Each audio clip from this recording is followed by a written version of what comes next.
Today I'm platinuming Ratchet Deadlocked, the fourth game of the Ratchet & Clank series. After another display of negative Riz energy from Ratchet, the iconic duo and Big Al get abducted by this douche canoe gleeman Vox. His pet's adorable though, let's be honest. Turns out Ratchet's been captured to fight in Dread Zone, a game show watched by trillions where contestants fight to the death. Think Gladiators, but with guns. The tutorial introduces the lock strafe camera, a much improved way of playing the game, and it basically assigns fire to R1 and strafing to the left control stick. How it took the series this long to come up with this control scheme, I do not know, but it's a massive improvement.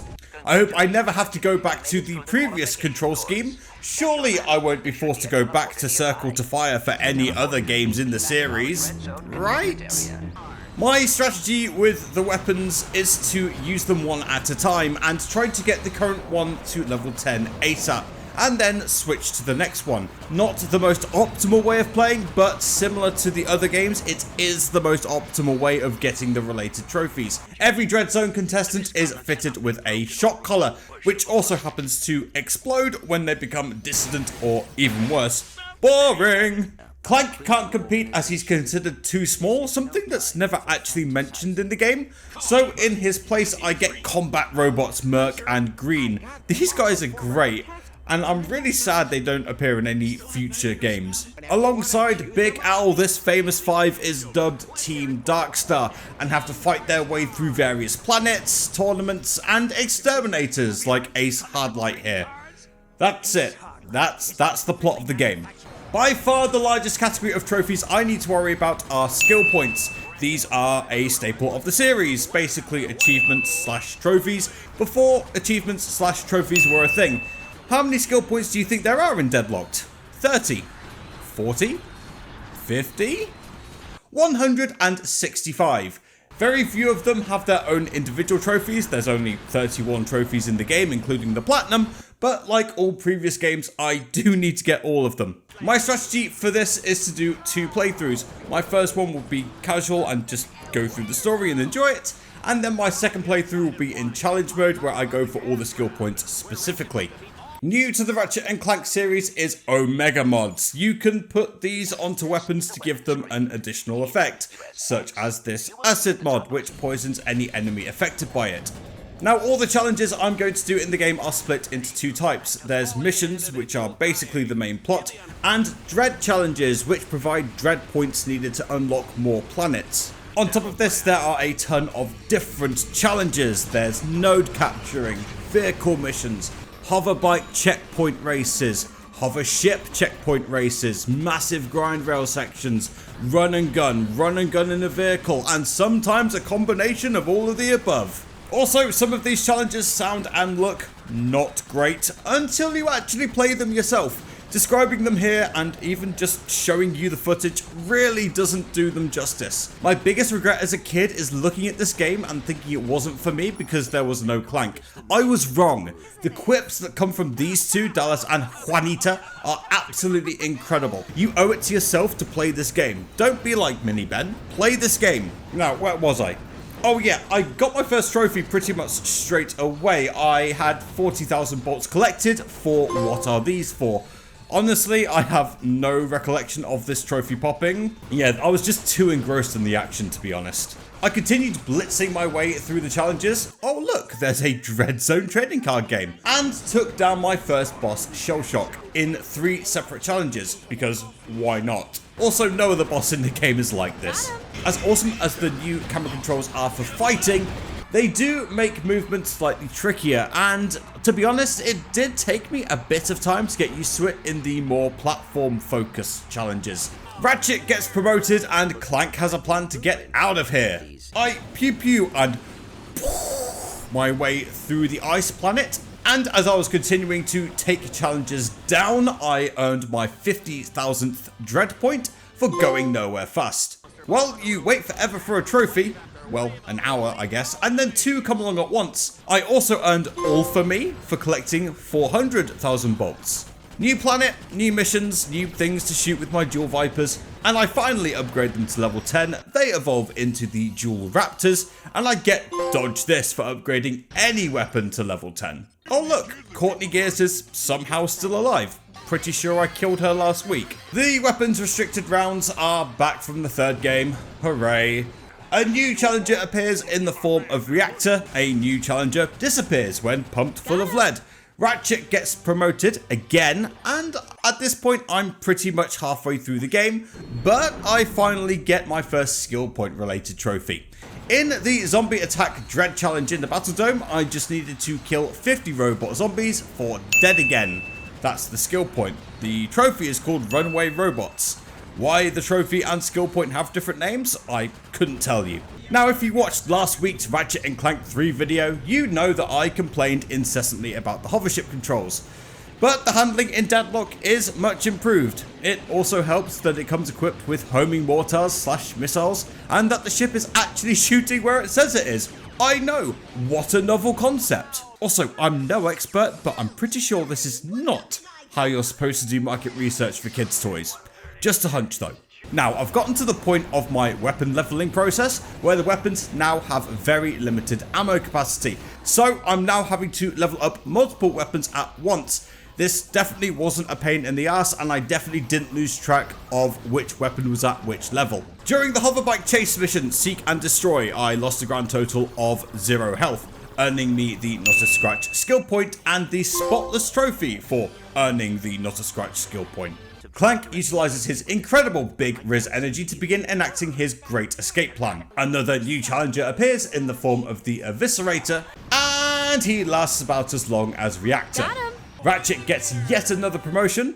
Al gets Clank's shock collar off, dies for his sins, and Clank puts it on again in the ultimate beta male move. I save a planet from a storm of meteoric proportions, rescue Merc and Green from prison, and in the process get my Nanotech 250 for the Nanotastic trophy. And after completing this super easy Puma course that I definitely managed to pass on the first try, I got my 200,000th thread point, getting me the shiny gold trophy, the Showstopper. Alright, time for the showdown with Ace Hardlight. He has some shielding BS, some duplication BS, and some healing BS.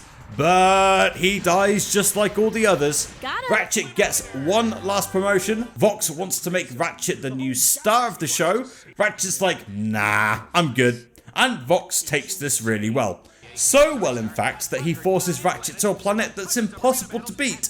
Another quick aside here, the grind rails during the Battle Dome Dread challenges are stupidly difficult to navigate and were clearly not tested properly. Thanks, QA guys. Final planet of the game time. And I got off to a pretty good start. I earned the warming up skill point for killing 10 Ghost DZ Strikers with the Napalm Omega mod. That was my 60th skill point, earning me skill point to blooming. After the incredible revelation that the swing shot works just as well as it did in the previous 3 games, and the final mission being a hovership mission, because of course it is, these missions are heavily inspired from Ratchet Clank 3. It turns out Al wasn't dead, he just needed an upgrade. And finally, the final showdown with Vox. Once I figure out which spaceship I'm supposed to take, because the map indicates the incorrect one. Great work again, QA guys. Vox is so happy with Ratchet's overwhelming success that he's rigged the entire arena to explode, hoping to kill the Lombax and everyone inside. Dallas has taken this news incredibly well.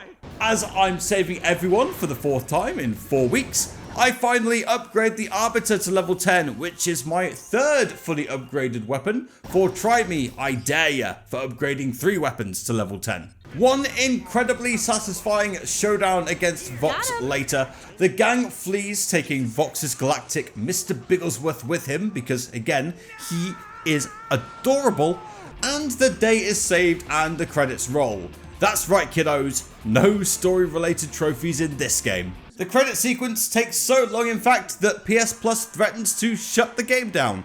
And it's time to clean up in challenge mode. All the weapons, mods and upgrades carry over, and the Bolt multiplier also makes a comeback.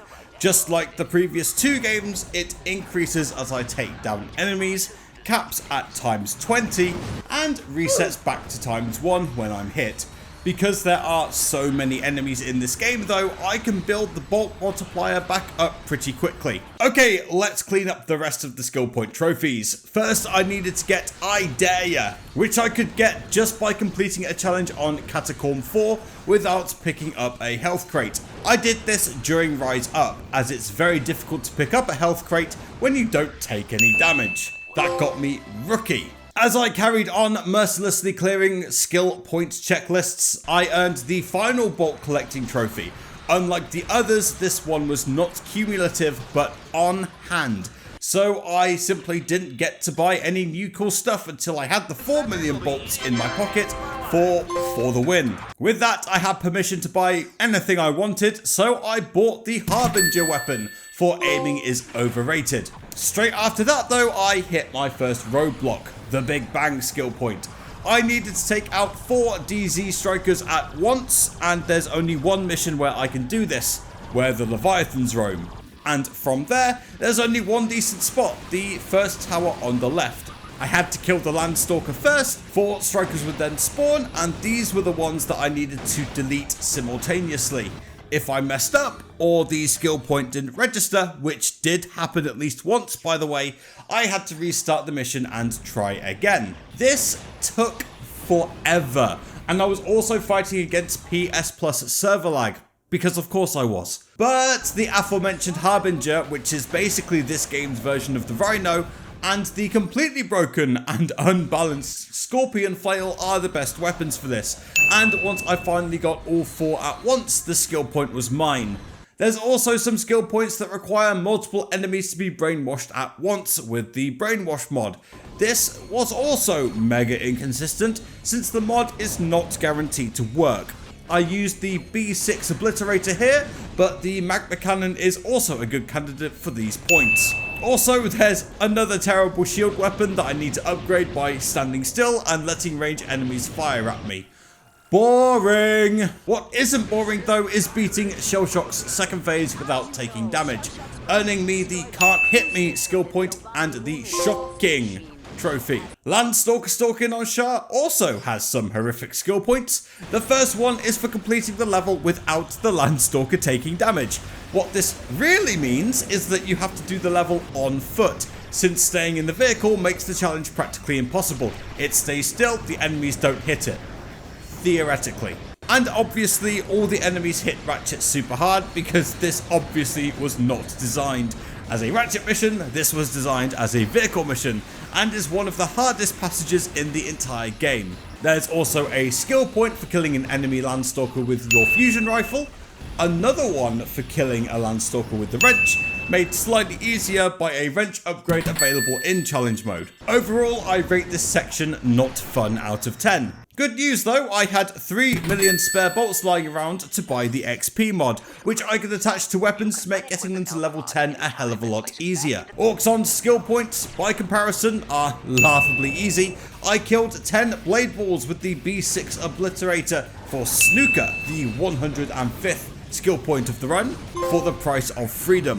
Followed up 5 minutes later with me speed running the Landstalker level Chains of Villainy in under 90 seconds for the light speed skill point and the Landstalker Talking trophy. Then it was time for a rematch against Reactor. The skill point here was simple, I just needed to beat him in 30 seconds or less, which is surprisingly quite difficult to do. Unless you use the Harbinger and spam R1. Yeah, not much skill involved here, even with a relatively underleveled weapon. This got me the reactionary skill point and the Meltdown trophy. The Valix belt has some really interesting skill points though. I killed 50 enemies with the Scorpion Flail for the Medieval Power skill point and the Epic Flail trophy. Then in the Hovership mission, I killed 30 of these floating pincer rays with the homing missiles for the Schooled skill point and the Death from Above trophy. Technically, it wasn't from above though, more like to the side. Then in Let the Light Shine Through, I killed 2 enemies in one shot with the fusion rifle, now the antimatter rifle, for the Inner Row skill point, and line them up. Fun fact, if you get a skill point whilst 2 boxes of text are already on the screen, you don't get a notification, so you have to manually check yourself to see if you got it. Fun. In the same level, a baker's dozen for killing 13 cycloids, it can be tricky if you don't realise that you have to go round the entire building at the very end. And by tricky, I mean impossible because they won't spawn. There's also a couple of awkward skill points here in Torval. The money skill point for hitting all the jackpot crates can only be done in the turn on and is dumb. Because all the crates are in out the way or hidden behind barriers areas. Because of course they are. Unfair Game wants me to kill 15 enemies with 3 different Omega mods in 40 seconds. This isn't the only time this kill X enemies with Y different Omega mods in Z seconds challenge appears. And I swear it's bugged. There's a much worse offender though in this category, so I'll save my rant for that. Next in my sights was Eviscerator Raider for beating said Eviscerator using only the Scorpion Flail, which, as I mentioned, is giga busted, and honestly this is one of the easiest skill points in the entire game, earning me the Buggin' Out trophy. There's another easy skill point trophy on Stygia. I killed an Executioner with just my wrench for the Low Blow skill point and the Gut Wrencher trophy. On Stygia, there's the Ravage skill point for killing 40 enemies with 6 different mods. My first strategy was to use 6 different weapons, each with a different mod. You'd think, oh yeah, that's intelligent. I clearly killed the required number of enemies, each weapon getting at least 1 kill, but it just didn't pop for whatever reason. I know that sometimes bots could steal kills, but I was counting, and I rewatched the recordings as well, so I know I was hitting the requirements. I tried switching to a different mission, but only Energy Collection has enough enemies to do this one, so I'm stuck. After another valid run through that didn't pop the skill point, I got desperate. So I reset the game, and I changed strategy. I used only the Mega Silencer, the upgraded Arbiter, and after every kill, instead of changing weapons, I went into the menu and changed the mod. Yes, boring. And I got it on the first try. Not that I knew this, because there was so much text that the notification didn't pop. Speaking of irritating skill points, time for the most frustrating one that does have a trophy. For this one, I needed to earn speed bumps by road killing 10 enemies in Meraxis' mission, Total Control. But, unbelievably, there aren't 10 easily road killable enemies. So I had to get creative again and added the Morph mod to the Harbinger. Once that was done, I just needed to turn all the massive enemies into farmyard animals and then ran those over while singing Old MacDonald Had a Farm to earn the skill point and Cat Scratch Fever. Alright, pretty much smooth sailing from here. To prep for the next trophy, I leveled the Harbinger to 10 and got the Supernova, and then bought the Mega Supernova with another spare 3 million bolts that I casually found lying around. I then power leveled it in the Battle Dome challenges and then used it to melt Ace Hardlight before he could touch me, earning Ace in the hole for defeating him without taking damage before Ace gets clubbed. And I also got Domination for earning all skill points in the Dread Zone Battle Dome. One of the last things I needed to do was upgrade my Holoshield launcher, so I found a ranged enemy in running the gauntlet to shoot in my general direction constantly. And after a few minutes, my final weapon hit level 10, earning me perfect for upgrading all weapons to level 10. I then restarted the challenge and went round with the antimatter rifle and sniped only the Ghost Strikers. This is a lot easier than it sounds. I used the acid mod so that I didn't accidentally do splash damage and kill something else.